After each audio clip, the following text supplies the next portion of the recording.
Halo semuanya, kembali lagi bersama saya di channel Imanime Celebes, sebuah channel yang akan membahas tentang semua hal unik yang ada di Sulawesi Selatan dan masih banyak lagi. Di video kali ini, kita mau membahas tentang fakta-fakta menarik seputar Hari Kemerdekaan. Nah, mumpung ini lagi dalam suasana 17 Agustus, maka saya rasa ini adalah topik yang cocok untuk kita bahas. Kira-kira fakta-fakta apa saja kah itu?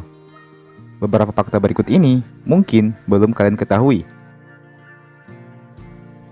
Tapi sebelum kita memasuki pembahasan, saya mengajak teman-teman semua buat yang belum subscribe supaya bisa terlebih dahulu tekan tombol subscribe-nya, supaya channel ini bisa terus berkembang dan memberikan informasi, hiburan, serta wawasan kepada kita semua.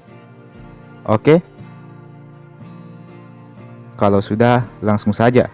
Mari kita masuk ke pembahasan.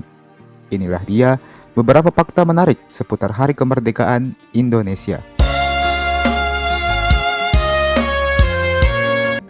Yang pertama, merdeka di tanggal 27 Desember 1949. Pada dasarnya, kita semua tahu bahwa Indonesia merdeka di tanggal 17 Agustus 1945. Namun, tahukah kalian, sekalipun Indonesia telah menyatakan proklamasi di tanggal tersebut, namun nyatanya masih banyak masalah yang mengakibatkan kemerdekaan Indonesia belum diakui secara internasional kala itu. Salah satu masalah utamanya adalah pada pihak Belanda, yang setelah Perang Dunia Kedua usai, nampaknya masih mau kembali dan menjajah Indonesia. Apalagi pihak Belanda malah semakin menjadi-jadi dan menyerang Indonesia, yang kemudian juga dikenal dengan istilah agresi militer Belanda.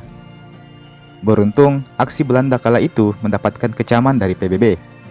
PBB mengecam aksi kekerasan yang dilakukan oleh Belanda dan menuntut agar Belanda dan Indonesia segera berunding untuk menyelesaikan permasalahan ini. Pihak Belanda kala itu ngotot dan tak mau melepas Indonesia dari jajahannya. Indonesia tentu tidak tinggal diam. Maka, terjadilah serangan umum 1 Maret 1949 di Yogyakarta yang dilakukan oleh Angkatan Perang Republik Indonesia. Serangan massal selama 6 jam itu menjadi bukti bahwa Indonesia masih eksis dan masih ada. Serangan umum 1 Maret 1949 sontak menjadi pembicaraan di forum internasional dan memaksa Belanda agar bersedia untuk duduk bersama dengan pihak Indonesia. Sekaligus juga membuka jalan bagi Indonesia untuk menyelesaikan perselisihan dengan Belanda melalui konferensi meja bundar atau KMB yang dilaksanakan di Den Haag, Belanda. Barulah setelah melalui perjuangan delegasi yang teramat panjang ini, akhirnya kedaulatan Indonesia pun secara resmi diakui oleh Belanda pada 27 Desember 1949. Cukup lama juga ya.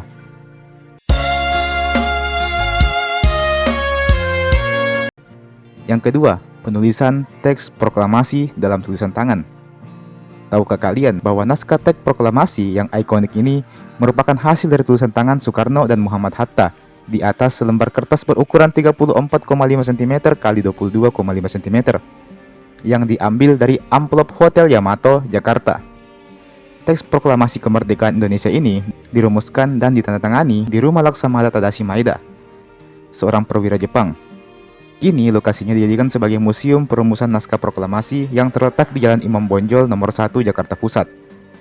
Teks proklamasi dirumuskan oleh 3 tokoh nasional, yaitu Insinyur Soekarno, Muhammad Hatta, dan Ahmad Soebarjo.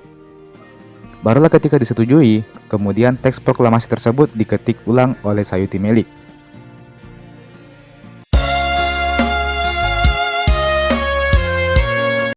Yang ketiga, momen di saat proklamasi. Tahukah kalian kalau upacara proklamasi Republik Indonesia yang berlangsung pada 17 Agustus 1945 ini berlangsung dengan amat sangat sederhana. Upacara tersebut dilaksanakan pada pukul 10 waktu Indonesia Barat di kediaman Soekarno di Jalan Pengangasan Timur nomor 56 Jakarta Pusat. Adapun alasan dibalik sederhananya upacara ini adalah karena waktunya yang sangat mepet. Upacara kemerdekaan Indonesia ini sendiri dilangsungkan di bulan Ramadan, tepatnya pada tanggal 9 Ramadan 1364 Hijriah. Upacara ini dinilai semakin berkesan karena dilaksanakan pada hari Jumat, yang mana merupakan hari yang dianggap suci bagi umat Islam.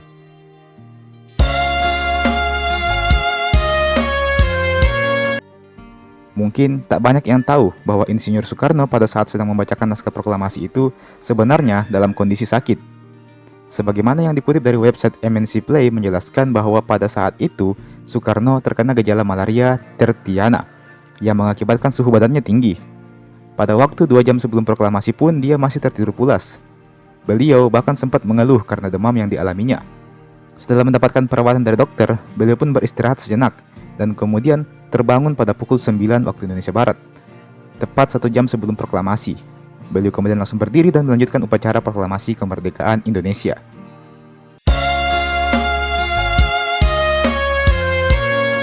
Masih dikutip dari website yang sama, mengatakan bahwa naskah proklamasi hasil tulisan tangan Insinyur Soekarno dan Muhammad Hatta ini dulunya sempat dibuang ke tempat sampah. Alasannya, karena Sayuti Melik sudah mengetik naskah tersebut, sehingga mungkin naskah tulisan tangan tersebut sudah tak diperlukan lagi. Beruntung, seorang wartawan kala itu berhasil memungut secari kertas tersebut dan kemudian mengembalikannya kepada negara untuk menjadi bahan dokumentasi sekaligus saksi bisu dari sejarah kemerdekaan Indonesia.